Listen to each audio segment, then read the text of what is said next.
నమస్తే, welcome to mic TV. నేను మీ Simhadri. RTC కార్మికులు వాళ్ళ హక్కుల కోసం ప్రభుత్వం గతంలో ఇచ్చిన హామీలను నెరవేర్చమంటూ చేపట్టిన నిరసన సమ్మె అందరికీ తెలిసిందే. మరి ఈ సమ్మెకు అండగా నిలబడాల్సిన వాళ్ళు నిలబడతా ఉన్నారు, ఊకనే ఉండాల్సిన వాళ్ళు ఉంటా ఉన్నారు. కానీ అండగా నిలబడాల్సిన వాళ్ళు కొందరు మాత్రం అండగా నిలబడకపోయినా పర్లేదు కానీ అడ్డం పడతా ఉన్నారు.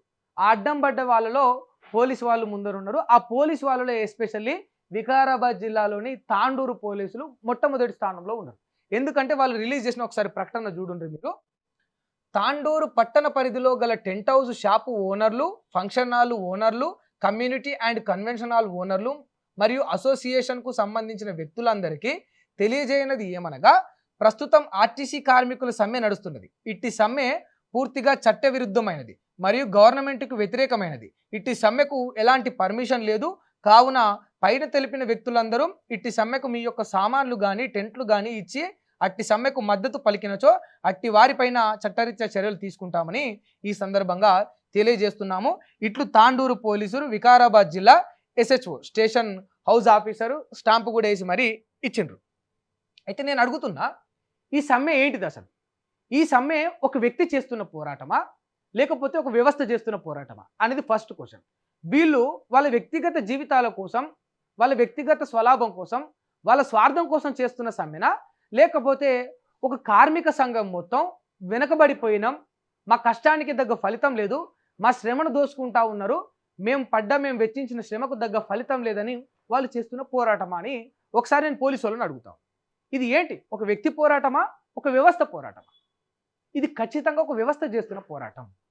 ఆర్టీసీ కార్మికులు ఈ సమాజంలో ఎంతో కృషి చేస్తారు. ఎట్లా అంటే ఒక ఎగ్జాంపుల్ చెప్తా. ఒక డ్రైవర్ ఉంటాడు, ఒక కండక్టర్ ఉంటాడు ఒక బస్సులో. ఆ బస్సులో సుమారుగా ఒక 50 మంది ప్రయాణికులు ఉంటారు.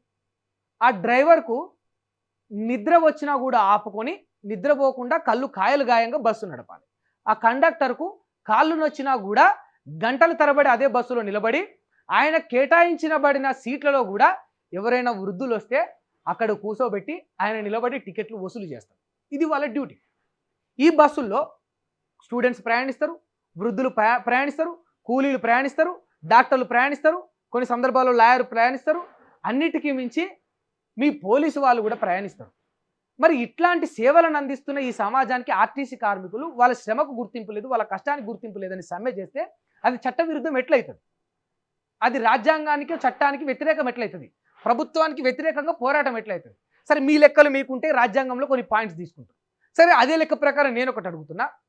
ఎన్నికల ముందు ఇచ్చిన హామీని బహిరంగంగా ఇచ్చిన మాటను తప్పి, ప్రజలకు ఇచ్చిన హామీలను తప్పి, ఇదే ఆర్టీసీ కార్మికులకు ఇచ్చిన మాటని తప్పి, మేనిఫెస్టోలో పెట్టిన ఆ హామీని, ఆ పాయింట్ను కూడా మర్చిపోయిన ప్రభుత్వం చట్టవిరుద్ధంగా పనిచేస్తున్నట్టు కాదా అనేది నా ఫస్ట్ క్వశ్చన్.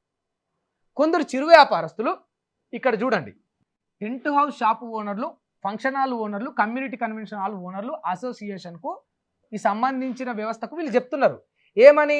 వీళ్ళకు టెంట్ హౌస్లు ఇవ్వొద్దని, సామాన్లు ఇవ్వొద్దని ఈ సమ్మెకు మద్దతు తెలిపినట్టేనట. అంటే వీళ్ళు ఇండైరెక్ట్గా డైరెక్ట్గా ఏం చెప్తున్నారంటే, మీ వ్యాపారాన్ని మీరు చేసుకోవద్దు, ఈ వ్యాపారం ఎక్కడ చేయాలో, ఎప్పుడు చేయాలో, ఎలా చేయాలో మేమే డిసైడ్ చేస్తామని తాండూరు పోలీసులు చెప్తా ఉన్నారు. ఈ అథారిటీ మీకెవరు ఇచ్చిండ్రు? వాళ్ళేం టెర్రరిస్టులు కాదే, వాళ్ళేం మావోయిస్టులు కాదే, వాళ్ళేం రౌడీలు కాదే, వాళ్ళేం క్రిమినల్ యాక్టివిటీ చేయట్లేదే. మరి అట్లాంటి వాళ్ళకి వాళ్ళ వ్యాపారం నడవడానికి వాళ్ళు టెంట్ హౌజో ఇంకోటో సామాన్లో గిన్నెలో గిలాసులో సరఫరా చేస్తే అది చట్టవిరుద్ధం ఎట్లయితుంది అని నేను తాండూరు పోలీసులను అడుగుతున్నా.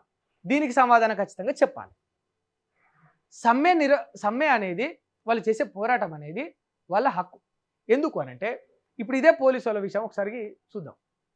ఇదే పోలీసు వాళ్ళకు అటు ప్రభుత్వంలో విలీనం చేయకుండా, ఇటు పూర్తిగా ప్రైవేటుమయం చేయకుండా, ఏమీ చేయకుండా, ఎటు తేలకుండా ఒక కార్పొరేషన్ పెట్టి మధ్యంతరంగా వాళ్ళని నడిపిస్తూ ఉంటే ఎప్పుడు ప్రైవేట్ చేతుల్లో పడుతుందో అని బిక్కు భయంతో ప్రభుత్వం ఇచ్చిన హామీలను సంవత్సరాలు గడుస్తున్న నెరవేర్చకుండా కాలయాపన చేస్తుంటే ఈ పోలీస్ శాఖ ఇట్లాంటి సమ్మెకు దిగదా అనేది నా ఫస్ట్ క్వశ్చన్.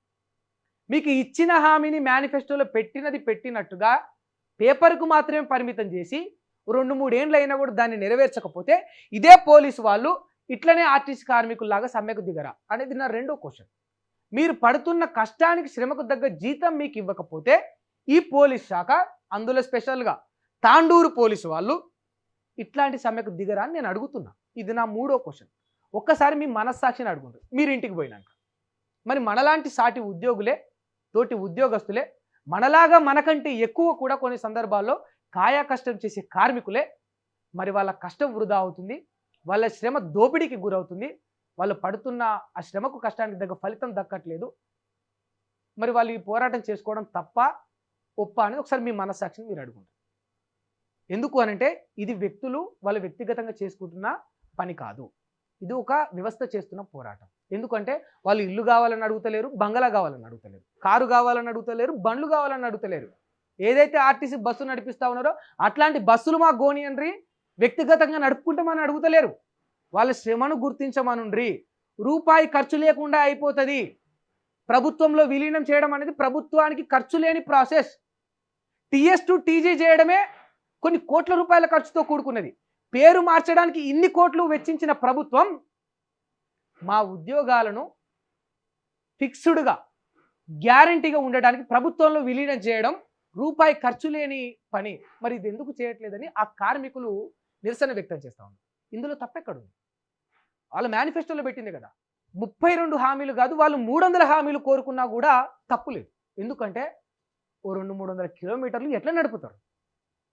ఇదే హైదరాబాద్లో ఒక 15 కిలోమీటర్లు మనం ఒక 2 వీలర్ మీద సందులు బొందులు అన్ని దాటుకొని పోయినా కూడా ఆ గమ్యాన్ని చేరుకునేసరికి మొత్తం సన్నగా అయిపోతాం, సొమ్మదిల్లిపోతాం, ఆగమైపోతామే. ఇంత పెద్ద ట్రాఫిక్లో అంత పెద్ద బస్సుతోటి ఓ 50-60 మంది ప్రయాణికులు నేసుకొని వీళ్ళు 100 కిలోమీటర్లు ఎట్లా ప్రయాణిస్తారు? ఒకసారి ఆలోచించండి. వాళ్ళ శ్రమ నిజంగా దోపిడీకి గురవుతుందా, శ్రమకు తగ్గ ఫలితం వాళ్ళకు దక్కుతుందా అనేది. దయచేసి నేను పోలీసు వాళ్లకు హెచ్చరిస్తున్నా, చాలా స్పష్టంగా చెప్తాను. ఇలాంటి కార్మికులకు మీరు అండగా నిలబడకపోయినా సరే కానీ అడ్డం మాత్రం పడకుండా.